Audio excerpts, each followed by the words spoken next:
Hey, what's going on out there? I'm Sean Devine. Hope you all are doing well. Today, I'm going to show you how to utilize 4 powerful yet very easy to use plugins to take your mixes from sounding like a demo. You know, God got me. I was waiting in the lobby.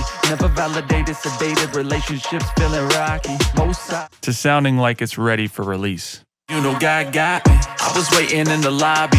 Never validated, sedated relationships feeling rocky. Most I came to elevate back when I was trying to mend scars.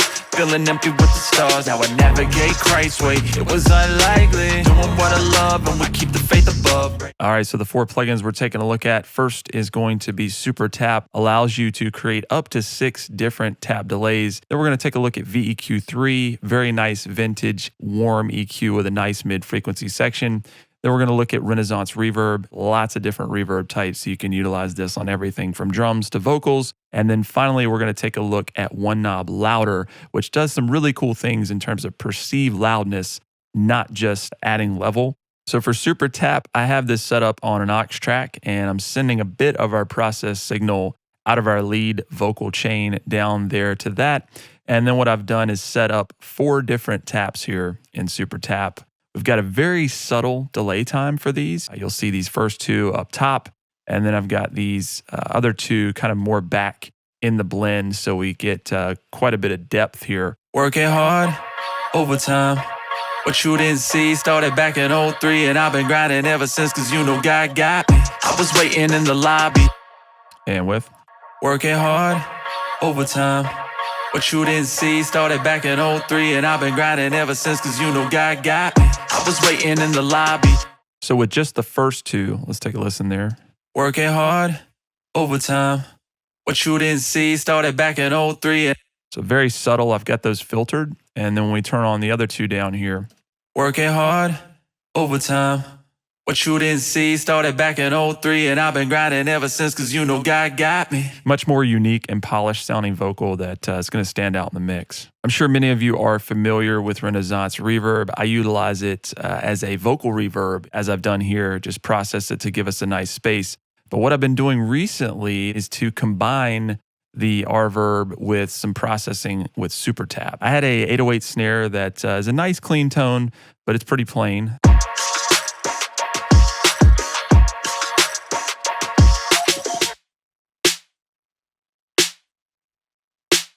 So I put the SuperTap 2, which gives us control over those 2 delay taps, and we get something like this.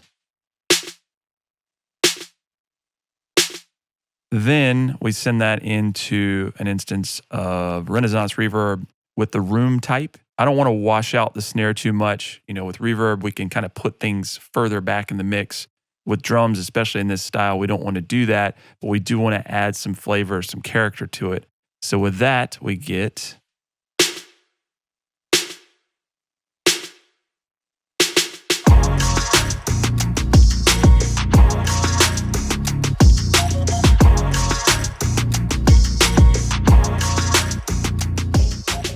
Let's take a look at the VEQ3. Some EQs are just very surgical, very precise. This one gives you some character and some tone, some analog characteristics to it. And when you utilize this across a number of different tracks, you start to get a certain flavor or vibe out of it. And with some of these drum loops, I wanted to clean out the low end so that we had room for the kick. So we did the roll off at 300.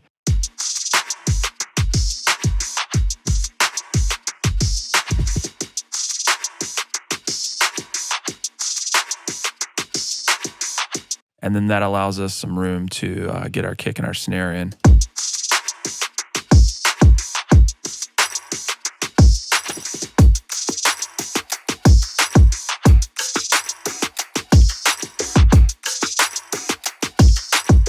VEQ3 is also doing a lot of work here in the lead vocal chain. These 2 notches at 2.4K and 3.2K, I've just found that they can be particularly unpleasant when they start to build up, kind of nasally. And so in this vocal, we had quite a bit of that 3.2. So I'm taking out about 2.5 dB. And then finally, we're doing a boost at 12K. Trying to mend scars, feeling empty with the stars. Now I navigate Christ's way, it was unlikely. Doing what I love and we keep the faith above. Break knowledge like a spread and we all stay fit. Got no time to debate, nah, we dodging clickbait. Grant me patience, fools waste time and waste life. Stay true for the one who loves you. We pick up our brothers who were falling by the wayside. School's in session, yeah, it's no bayside. Finally, the OneKnob Louder plugin is doing a lot of the heavy lifting in the session, but rather than just reaching for mixer faders and pushing things very recklessly, this is a controlled way to aggressively boost the levels for both the individual tracks as well as the stereo bus, which you see I have that down here. But let's go ahead and just listen to the vocal without it, and then we'll engage that so you can hear the difference. God got me. I was waiting in the lobby. Never validated, sedated relationships, feeling rocky. Most I came to elevate back when I was trying to mend scars. Feeling empty with the stars. I would navigate. So it may sound like that was just a volume increase, but Louder has not only a peak limiter, so you can kind of push things in that controlled way we were mentioning, but also has low-level compression. It just does something different tonally, especially once we get down to the stereo bus. God got me. I was waiting in the lobby. Never validated, sedated relationships, feeling rocky. Most I came to elevate back when I was trying to mend scars. Feeling empty with the stars. I would navigate Christ's way, it was unlikely. It's a little bit of glue with the low-level compression, increased perceived loudness, a little bit of magic there versus using a standard limiter. All right, so that's 4 plugins that can take you from demo to polished final track very quickly, very easily. If you learned anything in the video, please like and subscribe for more. We'll talk to you soon.